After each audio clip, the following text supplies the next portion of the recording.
Բարև ձեզ բարեկամներ։ Փակ TV-ն կրկին եթերում է եւ մեծ հաճույքով ողջունում եմ բոլոր նրանց, ովքեր մեզ հետ են։ Հավատացեք, որ այսօր դուք իհարկե գոհ եք մնալու, քանի որ մեր տաղավար են հրավիրել, այն էլ Մոսկվայից ուղիղ կապով մի շատ հաճելի անձնավորության, մեր հանրաճանաչ պետական քաղաքական գործիչ Պարոյր Հայրիկյանին։ Բարև ձեզ, պարոն Հայրիկյան։ Բարև ձեզ։ Ես պիտի ասեմ, որ իսկապես շատ դժվարին ծանր օրեր ենք ապրում եւ ձեր գալը մեր տաղավար շատ կարեւոր է։ Հավատացեք, մարդիկ ձեր խոսքին են սպասում, որովհետեւ քիչ թե շատ միայն ձեզ է հաջողվում ասել այն ճշմարտացի իրողությունը, որի մեջ այսօր հայտնվել է մեր երկիրը։ Լավ, որքան կարող է այս անորոշ վիճակը շարունակվել։ Ես պիտի ասեմ, որ դուք երկրի ղեկավարին շատ ինքնատիպ անուն եք տվել, ազգակործան այդ գործիչը, բայց ամենը հանդուրժվում է։ Ինչն է պատճառը։ Մարդիկ ընդհանրապես դժվար են պատկերացնում, որ գիտեք, մարդկանց հիմնական մասը դրանք արդարամիտ, բարի մարդիկ են, իհարկե մարդկային շեղումներով, բայց մարդկանց հիմնական մասը բարի մարդիկ են եւ քանի որ դիմացինին վերաբերում եմ այնպես, ինչպես իրենց կվերաբերեին եւ դիմացինին համարում են այնպեսին, ինչպեսին իրենք են, դեռևս շարունակում են որոշ մարդկային որոշակի խումբ, կարող ենք ասել մոտ 15% դեռևս շարունակում է հավատալ, հավատնձայել, մի մասն էլ կոտրված է, իսկ ընդհանուր առմամբ քաղաքական գործիչները, որ այսպիսի իրավիճակներում պետք է միավորող գործոն դառնային, այնքան էլ լավ չեն կարողանում կատարել իրենց գործը, իրենց դերը կատարել եւ դա նույնպես նպաստում է, այսինքն տարբեր հարցերում ունեն տարաձայնություններ, հակակրանքներ, բայց չեն հասկանում, որ այս փուլում պետք է այդ տարաձայնությունները մի կողմ դնել, վեր կանգնել ամեն ինչից եւ ազգային կարեւորագույն խնդիրների լուծման հարցում միավորվել։ Իսկ այսօրվա այդ ազգային կարեւորագույն խնդիրը վերաբերում է մեր երեխաներին, նրանց ապագային, մեր անվտանգությանը եւ պետք է իրար լսել կարողանալ կարևորագույն հարցերում համագործակցել, իսկ որտեղ որ չես կարողանում համագործակցել, ոչ ոք չի ստիպում։ Այնուամենայնիվ այդ ուղղությամբ հիմա քայլեր արվում են, կարող եմ ասել, որ այնպես չէ, որ հանրությունը ամբողջությամբ անտարբերության է մատնել այսօրվա իրավիճակը։ Պարոն Հայրիկյան, ես պիտի ասեմ, որ վերջին շրջանում բավականին այսպես էֆեկտիվ ազդեցություն է ունեցել ձեր կողմից նախաձեռնած կլոր սեղանի գաղափարը եւ ես գիտեմ, որ երեք ձեր առանձնատանը տեղի ունեցել հերթական նիստը։ Ինչ այն ընդհանրապես իրենից ներկայացնում, որն է նպատակը։ Հանուն ճշմարտության պիտի ասեմ, որ եթե ճշմարտությունից շեղվում ես, արդեն պարտված ես։ Դրա համար շեշտում եմ հանուն ճշմարտության պիտի ասեմ, որ դա իմ նախաձեռնածը չէ, ինձ առաջարկել են միանալ նախաձեռնող խմբին, ես միացել եմ եւ աշխատում եմ, որքան որ ուժերս կներեն։ Կլոր սեղանի նպատակը այն է, ինչի մասին քիչ առաջ խոսեցի, ընդհանուր հայտարարի գալ կարևորագույն հարցերում, ինձ համար է դա հիմնական նպատակը։ Առաջին հանդիպումը, այսպես է, մեկ այլ կլոր սեղան նույնպես տեղի ունեցավ ամսի 15-ին, հաջորդը ամսի 19-ին, կազմերը տարբեր էին, այս դեպքում ավելի հստակ նպատակով էր ամսի 19-ին հավաքված էր սահմանադրության մեջ հնարավոր դավադիր ազգադավ փոփոխություններ կատարելու ցանկության վերաբերյալ դիրքորոշում արտահայտել։ Իսկ երեկվա մեր հանդիպումը ավելի շատ կազմակերպական հարցեր էր հետապնդում եւ գիտեք որոշել էինք ազատություն տալ։ Հենց իմ առանձնատանը հանդիպելն էր այն իմաստն ուներ, որ ավելի անկաշկանդ լինեինք, որովհետեւ երբ հավաքվում են 20-ից 30 տարբեր հայացքների տեր մարդիկ, տարբեր ուժերի ներկայացուցիչներ, նաեւ հայտնի անհատներ, ապա բնական է, որ տարաձայնությունները շատ կլինեն։ Դրա համար հիմնական հարցը այսպեսին էր, որ ինչ խնդիրներ են կարևորագույն համարում, ինչ առաջարկներ կան, նաև որոշ կազմակերպական հարցերի մասին խոսվեց Ես հասկանում եմ, որ կլոր սեղանի վրա հիմնված աշխատանքները պիտի հաջորդ փուլ անցնեն, որպեսզի առարկայական նշանակություն ունենան, որովհետև կլոր սեղան ինքնին նշանակում է քննարկումների միջավայր, բայց այդ քննարկումները եթե զարգացում չեն ապրում կազմակերպական առումով, նաև քարոզչական, գաղափարախոսական,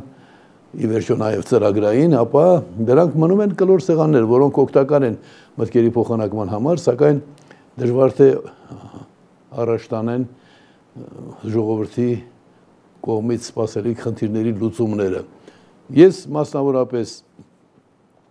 շեշտեցի, որ մենք չպետք է առանցքային խնդրից հեռանանք, առանցքային խնդիրն այն է եւ ընդհանրապես որևէ ազգ խնդիրներ ունի, երբ իշխանությունը ոչ թե այդ ազգի հավաքականությանն է պատկանում, այլ որոշ անհատներ, թեկուզ եւ կուսակցությամբ օգտվելով սահմանադրության ընձեռած այլանդակ, կարող եմ ասել, ապօրինի եւ մարդու իրավունքներին հակասող հնարավորությունների, խոսքս վերաբերում է նրան, որ արգելանքի տոկոսի արկայության շնորհիվ կարող է 6% ստացած քաղաքական կազմակերպությունը կարող է պարլամենտի 100%-անոց տեղերը զբաղեցնել։ Եթե մյուս կուսակցությունները ստանում են 4 քանից, դե մեր սահմանադրությունը մի փոքր կարգավորում է, բայց քանի որ խորհրդարանական համակարգն է առայժմ Հայաստանում գործում, ամոթալի խայտառակ համակարգը, որտեղ իշխանության ճյուղերի տարանջատում եւ փոխադարձ վերահսկում, հակակշռում չկա, դրանից օգտվելով վատ վիճակ է ստեղծվում։ Դրա համար ես եւս մեկ անգամ դրփորեն շեշտեցի, որ կարևորագույնը սահմանադրությունն է։ Ինձ համար շատ ուրախալի է, որ որոշ քաղաքական ուժեր առանց իմ կոչի ասում են, որ մենք պիտի առանցքային խնդիրը դարձնենք բացարձակ ժողովրդավարության հայրիկյանի նախագիծը։ Որոշ ուժեր կարևոր են համարում այն, որ ես քրեական գործեր եմ սկսել, այսինքն հաղորդում եմ ներկայացրել, անկախ նրա ներկա ընթացքին դրանք հիմնավոր հաղորդումներ են։ Եվ այդպես ամեն մեկը բավական հետաքրքիր կարծիքներ ու տեսակետներ հնչեցին։ Գիտեք, որքան էլ փորձառու լինես, որոշ մարդիկ կարծում են, եթե մեկը խելացի է, միանգամից ասեմ շարունակությունը, խելացի մարդ առավել եւս պետք ունի լսելու այլոց տեսակետները։ Նախ հաստատվելու համար իր պատկերացումների ճշմարտացիության մեջ, միաժամանակ կողքից նայելու իր պատկերացումներին եւ կողքից ընկալում ունենալու։ Մի ժամանակ ծիծաղելի չթվա, ես ընդամենը 24 տարեկան էի, երրորդ անգամ էի կանգնելու դատարանի առաջ, 4 տարի արդեն անց էի կացրել բանտերում եւ KGB-ի գնդապետ Ծատուրյանը ամեն ինչից անկախ, երևի ինքը այդ ժամանակ որ աշխատում էր իր դոկտորական դիսերտացիայի վրա, սիրում էր հետս զրուցել։ Իհարկե մենք տարբեր դիրքերից էինք նայում երևույթներն, ասեց, գիտես, ինչի է կարևոր տիեզերք թռնելը, մարդկանց տիեզերք դուրս գալը, որպեսզի մեր երկրագնդին կարողանանք նաև կողքից նայել, շատ կարևոր է կողքից նայելը, եւ կլոր սեղանները նաև այդպիսի նշանակություն ունեն։ Եթե դու բարյացակամ մարդ ես, մեծամտությամբ կուրացած չես, հաճույքով լսում ես, թե կողքից ինչ հայացքով են նայում երևույթներին։ Եթե անգամ դրանք թելադրված են, հասկանում ես։ Այնպես որ ես շատ կարևոր եմ համարում եւ այս աշխատանքները, եթե նույնիսկ կազմակերպական զարգացում իմ ցանկալի կազմակերպական զարգացումը չստանան, օգտակար են, որովհետեւ ասեմ, որ նաեւ ինքնասիրահարված մարդիկ հանկարծ նկատում են, որ ուրիշներն էլ կան, որ մտածում են հայրենիքի մասին, որ նրանց հետ կարելի է աշխատել, այդպես ավելի հաջողակ կլինես։ Ինձ միական հանգստացնող բանն այն է, որ եթե կլոր սեղանների ընթացքով շարունակենք աշխատանքը, ապա մենք ժամանակ շատ կկորցնենք, իսկ մեզ այնքան շատ ժամանակ տրված չէ։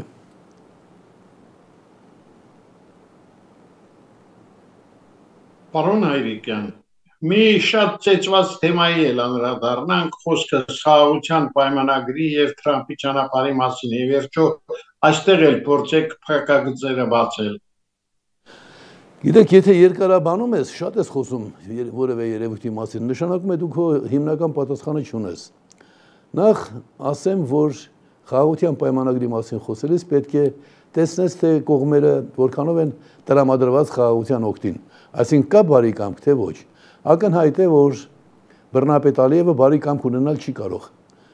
Եթե մեկը բռնապետ է եւ շարունակում է բռնապետ մնալ, օրինակ Պինոչետն էլ բռնապետ էր, չէ՞, բայց եկավ մի պահ քաշվեց մի կողմ։ Ֆրանկոն բռնապետ էր, քաշվեց մի կողմ, ասեց,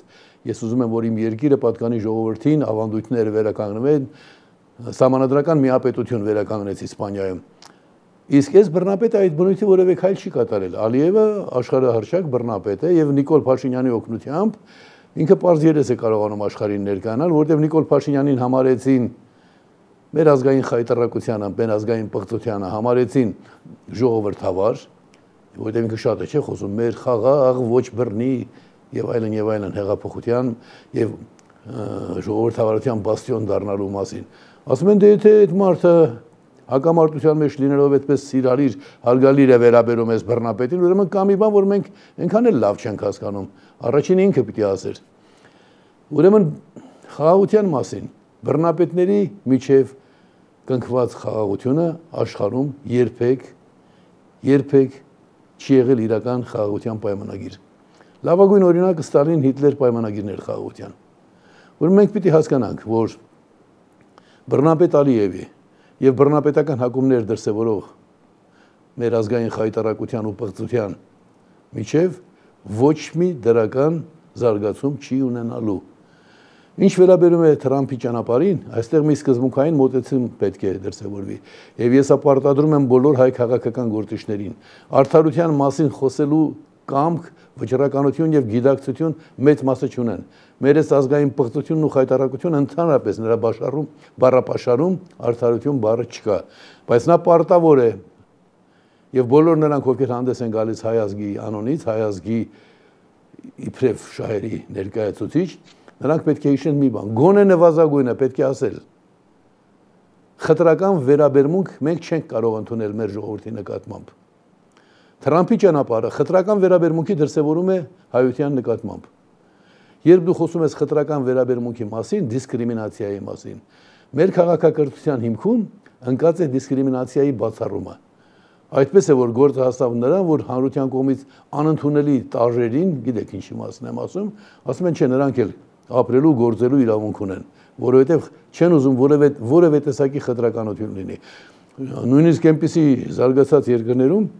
ինչպեսին Ամերիկայի Միացյալ Նահանգներն են, ասենք, ժամանակին միայն հարուստները կարող էին քվեարկել, սպիտակները, սևերը չէին կարող քվեարկել, կանայք չէին կարող քվեարկել, փուլ առ փուլ նրանք այդ հաղթահարեցին մեկ գլխավոր շեշտադրումով։ Իմ այս բացարձակ ժողովրդավարության սահմանադրության նախագիծը նրա հիմքում ընկած է մի բան։ Հայաստանի քաղաքացիները չպետք է խտրականության ենթարկվեն, այսինքն գնացին մասնակցեցին ընտրություններին ներկայացուցչական մարմնի, մասնակցել է ինքը պիտի ներկա լինի, եթե ինքը ներկա չի, ինչ որ օրենքի անկատարության պատճառով կամ 5%-անոց է արգելանք եւ այլն, ուրեմն խտրականություն է դրսեւորվում իր նկատմամբ, ինչ որ քաղաքացիներ ունեն ներկայացուցիչ, ինքը չունի, ուրեմն խտրականության մասին խոսելը գլխավոր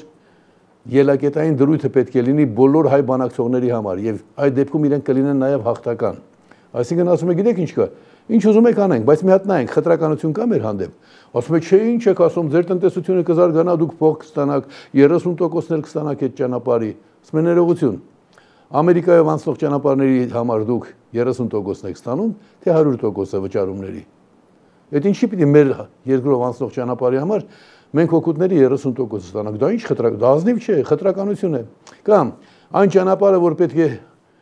համարյա Ճապոնիայից մինչև Պորտուգալիա կապի եւ անցնում է Հայաստանով։ Որևէ երկրում միջանցք կա կամ այդ որակի այդպիսի կարգավորումներով ճանապարհ կա, թե ամեն երկրում այդ ճանապարհը պատկանում է տվյալ երկրին, տվյալ երկրի օրենքներին ենթակա է, տվյալ երկրի սահմանապատ մաքսային ծառայություններին ենթակա։ Երբ ասեն չկա, բայց գիտեք, հակամարտ վերջ, ուրեմն խտրականություն է։ Քաղաքակրթությունը խտրականություն չի ընդունում։ Խնդրում ենք հայ ժողովրդին ստորագույն ցեղախումբ չհամարեք։ Ձեր մոտ Ամերիկայի Միացյալ Նահանգներում պարոն Թրամփ, արգելանոցները, որոնք պատկանում են բնիկներին, հնդկացիներին, կարող եք որևէ արգելանոցում բնիկներին հեռացնել։ Չեք կարող։ Բայց այդ ինչպես պատահեց, որ դուք արցախցիների հեռացումը բնակավայրից այն էլ այն դեպքում, երբ մի քանի տասնամյակ գործում էր նրանց ինքնորոշման իրավունքը ճանաչող միջազգային կառույց, համարեցիք բնական։ Խտրականություն պետք չի դրսևորել, պես նուրբ ես ասում, բայց հիմքում դու հասկանում ես, սա առանցքային մոտեցում պիտի լինի եւ բացի այդ դա դիվանագիտական մոտեցում է։ Այնպես որ Թրամփի ճանապարհով ուրախացողները այն մասով, որ քաղաքակիրթ աշխարհի ներկայությունը կարող է մեր տարածաշրջանում ավելանալ, հասկանում եմ, բայց քաղաքակիրթ աշխարհը արդեն իր եվրոպական դիտորդներով ներկա է, որը չգիտես ինչի Հայաստանում փորձում են ամեն առիթով նսեմացնել։ Նկատի ունեմ այս ազգային խայտարակության, ազգային պղծության ներկայացուցիչները։ Սա է հիմնական ինչ որ կուզեի ասել, Ալիևի հետ խաղաղությունը ինքնախապեյություն է, որովհետև տեսեք, բարի կամքի մասին որ խոսեցի, բարի կամք ունեցողը պատանդներ կպահի, վերջ, քանի պատանդ կա, ես նրա հետ ընդհանրապես խոսելու բան չունեմ։ Եթե դու խաղաղ բարենպաստ պայմաններում չես ասում կարևորագույն մտքերը, լարված, երբ աշխարհը խառնվի իրար, պատերազմական իրավիճակներում չես հասցնի ասել, քեզ լսող չի լինի։ Ուրեմն հիմա է այն ժամանակ, երբ պետք է դու խոսքի ուժը օգտագործես, բայց դրա համար պետք է ունենաս իսկապես ազգային ինքնագիտակցություն, մարդկային արժեքներից հասկանաս, քաղաքակրթության գլխավոր ելակետային դրույթները ընկալած լինես եւ կարողանաս դրանք մատուցել հետ։ Կարծում եք պատահականություն էր, որ մենք կարողացանք անկախության հանրաքվեի գաղափարին հասնել։ Սրանից 50 տարածի կարող եմ ասել, 51 տարի առաջ մենք ասում էինք, մեզ անկախության համար դատում եք, վերջ, մենք անկախության կողմնակից ենք, բայց դրա մասին խոսում ենք այս կերպ։ Ժողովուրդը ունի ինքնորոշման իրավունք, դուք կոմունիստները ընդունում եք։ Եթե ժողովուրդը կուզի, կանկախանանք, չի ուզի չենք անկախանա, բայց պիտի մի անգամ հարցնենք։ Մեզ էլի բանտ էին տանում, բայց բան տանելով հանդերձ հետո գալիս խնդրում էին։ Միակ քաղաքականավորներն էին հայերը, որ KGB-ն հետևներից ընկած խնդրում էր, ինչ կլինի ազատվեք, քանիսը մեր հայտնի մարդկանցից համաձայնվեցին, ազատվեցին, դե ազատությունը ամենակարևոր բանն է, բայց քանիսը ասեցին, գիտեք, բայց մենք հարց ենք դրել էլի, հարց ենք դրել քաղաքակրթական հարց։ Ժողովրդին հնարավորություն տանք արտահայտվելու, այնպես որ ես որ խոսում եմ, ինչ որ բան ասում եմ, հենվում եմ նաև իմ անձնական փորձառության վրա, այն էլ շատ ավելի բարդ ծանր իրավիճակների համար։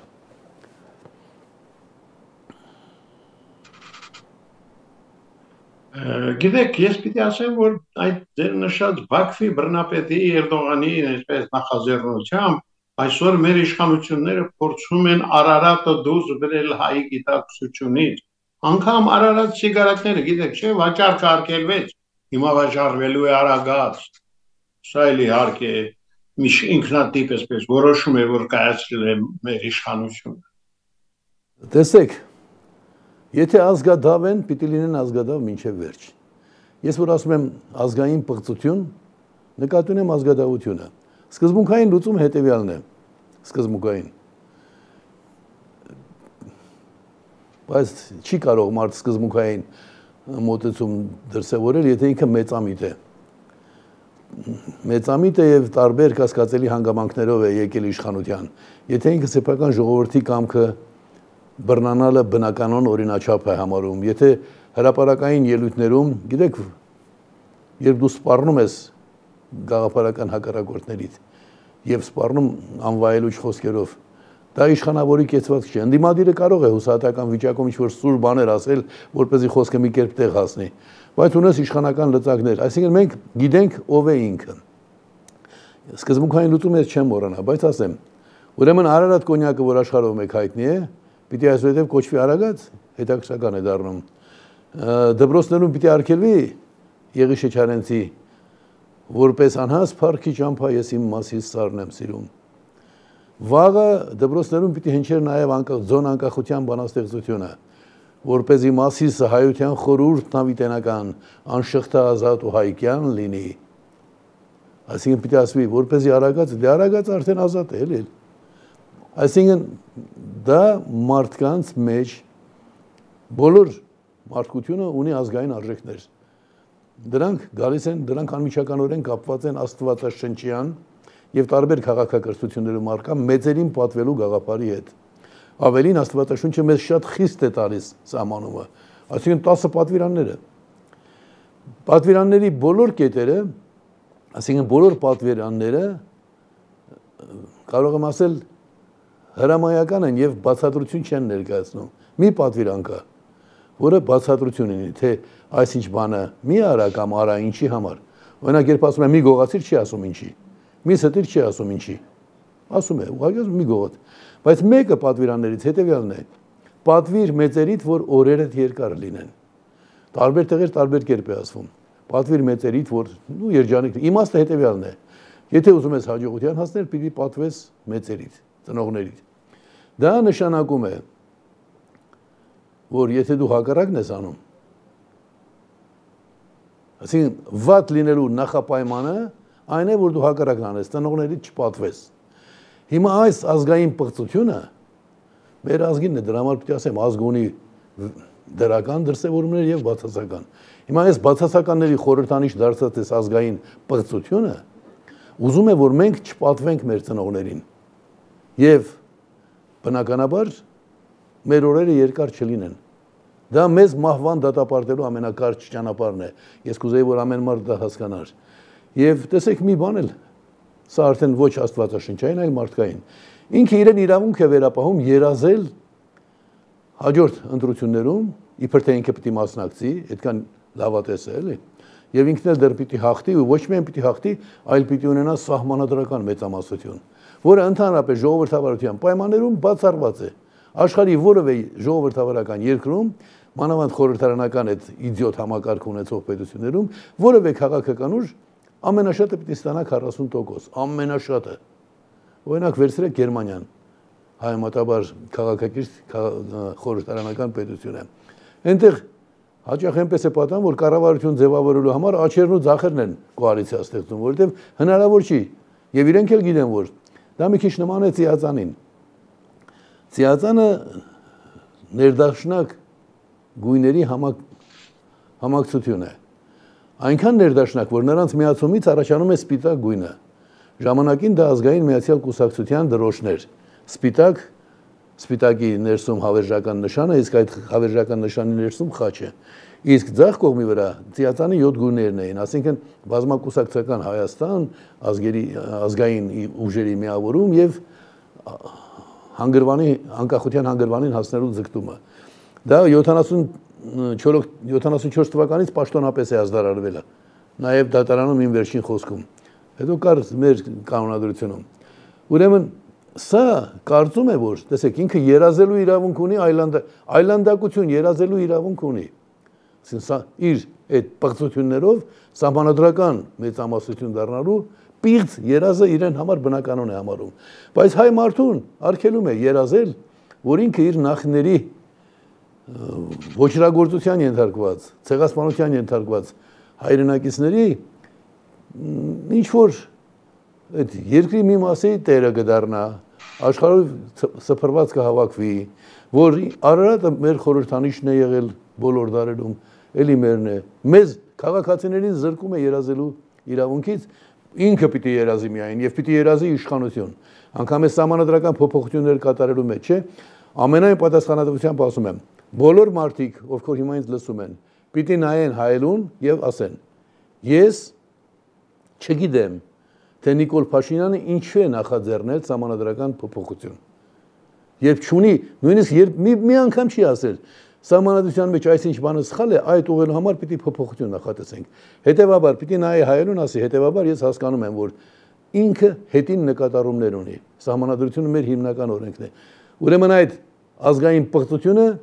ինչ որ խաղեր է տանում։ Հետևաբար ես զզվում եմ նրանից եւ ահա ես նայում եմ իմ դեմքին ու ասում եմ, որ նա արժանի չէ մարդկային ոչ թե վերաբերմունքի, այլ մարդ համարվելու։ Գիտեք, չէ, սահմանադրությունը հիմնական օրենքն է, եթե ուզում ես փոփոխություն կատարել, պիտի ասես, ես դա արել եմ ժամանակին։ 1998 թվականին ես ազդարարել եմ, դրա համար ժողովրդի ձայներն եմ ստացել եւ Ռոբերտ Քոչարյանն էլ ստիպված եղել ինձ նշանակել հանձնաժողովի նախագահ։ Այդ պայմանավորվածություն էր։ Միասին գնում էինք ընտրությունների, որպեսզի ես դառնամ հանձնաժողովի նախագահ եւ ասում է ինչ պիտի արվի։ Արտասահմանում ապրող հայերը պիտի իրավունք ունենան ստանալ Հայաստանի քաղաքացիություն, նախագահը պիտի իրավունք չունենա պարլամենտը կամայականորեն արձակել եւ այլ ժողովրդավարական արժեքներ։ Հիմա սա երբեք չի ասել։ Ոչ այն ժամանակ էր ասում, որ ասում էր պիտի բարեփոխում կատարենք։ Ոչ հիմա է ասում։ Ուրեմն սա անմիջականորեն կապված էր ձեր հարցի հետ, դրա համար այսպես խորացա եւ մենք պիտի այդ հարցում չգնանք ինքնախապեյության, որտեղ այս հարցում փոխզիջումը ինքնախապեյություն է։ Իդեպ ասեմ, որ շատ բացասական բաներ, որ նշում են, չգիտես ինչի անտեսում են, գիտեք, վերջերս ինչ բացասական երևույթ է կատարել։ Ես դեռևս փաստաթղթային ձևակերպում չեմ տվել խնդրին, բայց երեք դա էլ կլոր սեղանում արձարծվեց մի փոքր, ավելի ճիշտ կլոր սեղանի մասնակիցների հետ։ Նիկոլ Փաշինյանը մեր ազգային պղծությունը հպարտանում է, որ Հայաստանում վերջին տարիներին մեծ քանակությամբ արևային էներգիա ստանալու պայմաններ են ստեղծվել։ Դա արվում է քաղաքացիների միջոցներով, քաղաքացիները իրենց հիմնականում քաղաքացիների ներդրումն է։ Եվ քաղաքացիները այդ ներդրումից ստանում էին իրենց ներդրման պայմանական եմ ասում կեսը։ Ի վերջո, գիտեք, ամեն քաղաքացի, որ իր տանիքին դնում էր արևային այդ վահանակները, դառնում էր փոքր ներդնող։ Օգտագործում է էներգիան մնացյալի համար պետությունը չէ։ Ըստ էության համացանցից, գիտեք, համացանց եմ ասում, էլեկտրոցանցերի այդ կառույցից ստանում էր իր արտադրած էներգիայի կեսը։ Այսինքն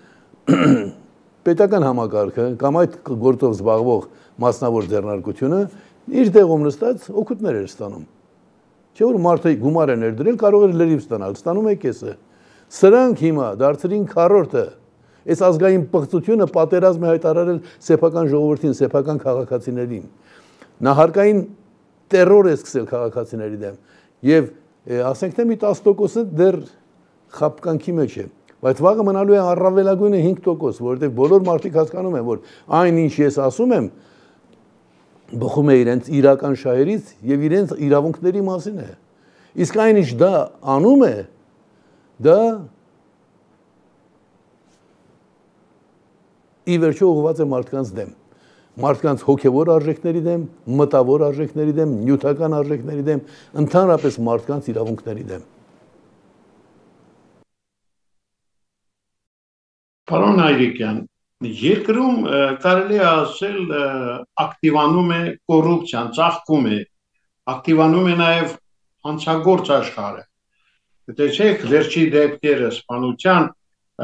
փառաքարի այդ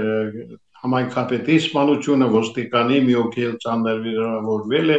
Իհարկե մենք ցավակցում ենք սպանվածների հարազատներին, ընդհանրապես բոլոր մարդկանց, ովքեր այս ամենը վերապրեցին,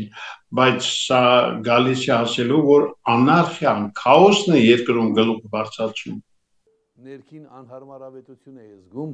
լսելով, որ տարբեր անհատների շուրթերից, որ դա իշխանություններն են կազմակերպել, բայց դուք շատ ճիշտ ձևակերպեցիք, ասում եք, որ համընդհանուր, այդտեղ էլ իշխանություններն են պատասխանատու, բայց դա ճիշտ ձևակերպում է, ճիշտ բնութագրում երևույթի։ Կոռուպցիայի մեջ մխրճված իշխանավորները չեն կարող դրական ազդեցություն ունենալ հանրային կյանքի վրա։ Ի վերջո, երբ երկրում այդպիսի արարքներ են կատարվում, բնական է հանցագործներ կան, հանցագործները պիտի բացահայտվեն, շատ դեպքերում դա հանցագործության դրսևորում է որոշակի շրջանակների կամ անհատների կողմից, բայց ընդհանուր առմամբ մթնոլորտի համար պատասխանատու է օրվա կառավարությունը։ Ես ընդհանուր մթնոլորտի մասին եմ խոսում։ Այն անհանդուրժողական տրամադրությունները, որ տարածվում են, դրանք էլ իր հերթին են նպաստում, սկսած այսպես կոչված հեղափոխությունից, իրականում պարզ իշխանափոխություն էր, պայմանավորված իշխանությունը տվեցին իրար, որպեսզի հները պատիժ չկրեն, բայց դա թողնենք, ձեր հարցի հետ դա անմիջականորեն կապ չունի։ Տեսեք, այս իրավիճակում դուք հանցագործությունների ավելացումը եւ իշխանությունների կոռումպացված լինելը զուգահեռաբար ներկայացրիք եւ շատ ճիշտ արեցիք։ Դրանք անմիջականորեն իրար հետ կապված են։ Ես ոչ թե վերացական եմ խոսում, այլ ես պաշտոնական դիմումներ եմ տվել։ Պաշտոնական դիմում եմ տվել Աննա Վարդապետյանին, չպատասխանելու համար ինքը պատասխան է տալու որպես կոռուպցիայի հովանավոր, ինքը պարտավոր է պատասխանել։ Կուսակցությունների մասին օրենքի 21-րդ հոդվածի 5-րդ կետով պետական կառույցները պարտավոր են կուսակցությունների անհատական եւ կոլեկտիվ դիմումներին պատասխանել։ Ամեն մարդ կարող է բացել օրենքը կարդալ։ Չպատասխանելը հանցագործություն է։ Քննարկել, ուրեմն պատասխանել մեկ, քննարկել։ Քննարկումը չի կարող լինել գաղտնի, պիտի լինի հրապարակավ։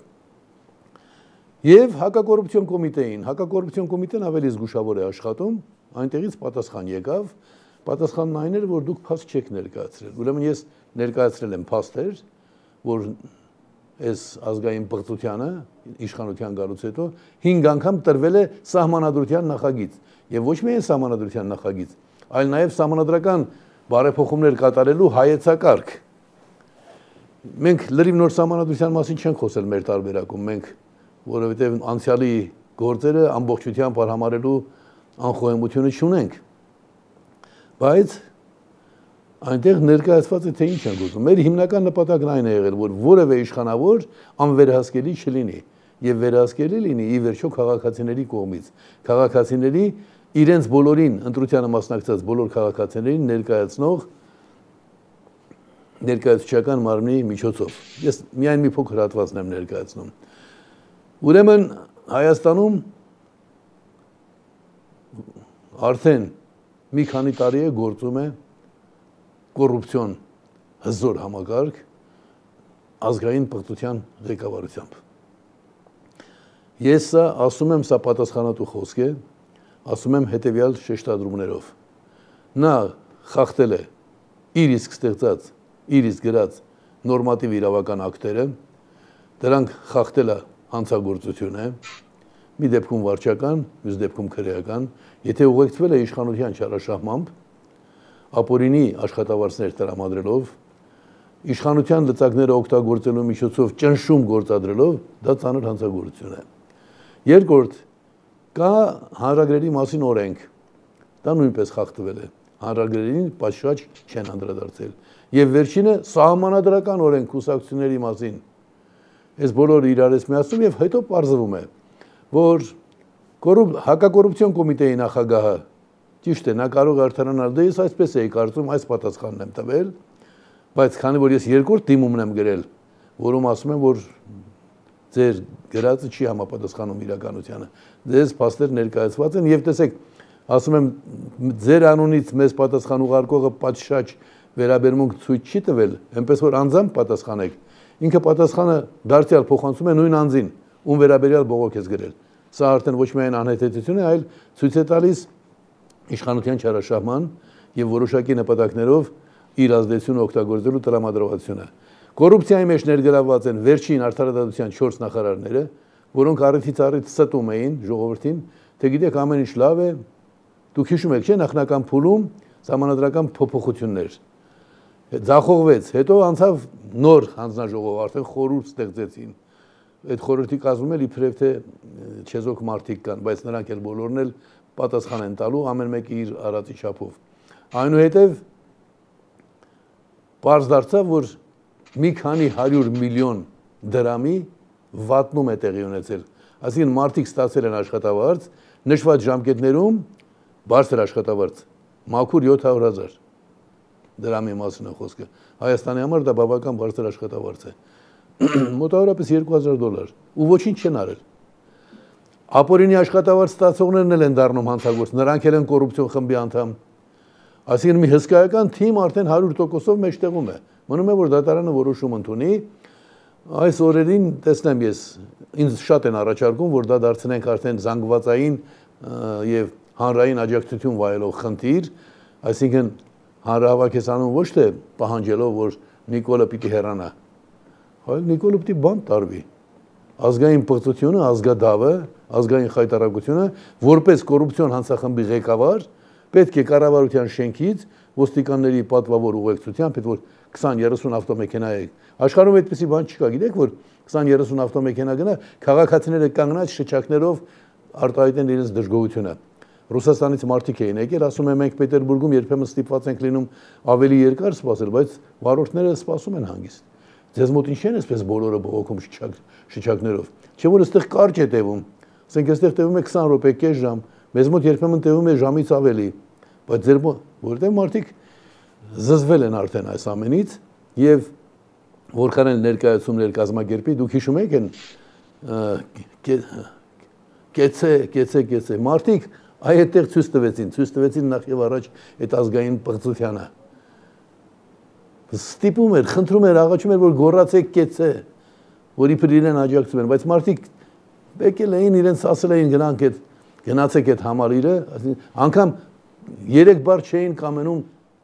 հնչեցնել, որովհետեւ իրենք էլ զզված են։ Պարզապես շատ վատ բաներ, որ ինքն անում է, ասում է ձեզ փող եմ տալիս, ինչ որ ասում եմ, այդ պիտի անեք։ Թե ում են փող տալով ստիպում, ինչ որ ասում են, այդ անել դուք գիտեք, այսինքն ինքը նաև բարոյապես է մարդկանց ոչնչացնում։ Հետևաբար իմ խոսքերը, որ ինքը ազգային պղծություն է, վերացական չեն։ Այո, Հայաստանը թաղված է կոռուպցիայի մեջ, եւ այդ կոռուպցիայի գլխավոր դեմքը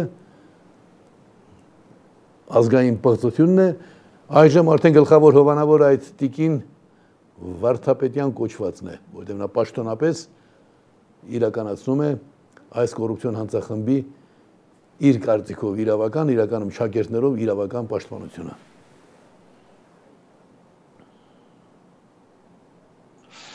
Պարոն Այրիկյան, շնորհակալ եմ այսօրվա ակերձրույթի համար։ Պիտի ասեմ, որ մենք հույս ունենք, որ առաջիկա ընտրություններում ստի, կեղծիքի, այս չարիքի կայսրությունը վերջնականապես կխորտակվի եւ մենք կունենանք այն Հայաստանը, որի մասին իրոք երազում ենք, եւ ոչ թե հերթական 4-րդ հանրապետությունը կամ չգիտեմ գուցե հետո 5-րդ։ Պիտի ինձ թույլ տամ ձեր շնորհակալությունից հետո մի երկու խոսք ասել։ Նախ համոզված եմ, որ դուք ասելով ընտրություններում նկատի չունեիք իր կողմից նախաձեռնվելիք արտահերթ կամ հերթական ընտրություններին, որովհետև ինքը ինչպես խախտել է նախորդ անգամներում, մնալով վարչապետի պաշտոնակատար, այդպես էլ հիմա նույն բանը պիտի անի, եւ ինչ վերաբերում է 4-րդ հանրապետություն կոչվածին, ապա այստեղ պիտի ասեմ, որ դրանով ինքը զրոյացնում է անկախության հանրաքվեն 91 թվականի սեպտեմբերի 21-ը ոչ թե երկրորդ հանրապետությունից երրորդ հանրապետության անցման համար էր արված,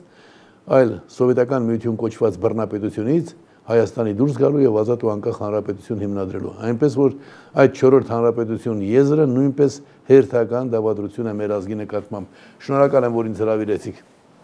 Շնորհակալություն, պարոն Այրիկյան, այսօրվա իսկապես անկեղծրույթի համար։ Սիրելի բարեկամներ, հիշեցնեմ, որ Փակ TV-ի տաղավարում Մոսկվայից ուղիղ կապ էինք հաստատել մեր հանրաճանաչ քաղաքական պետական գործիչ Պարույր Հայրիկյանի հետ։ Սպասեք նրան առաջիկայում եւս։ Իսկ այսօր այսքանը, ցտեսություն։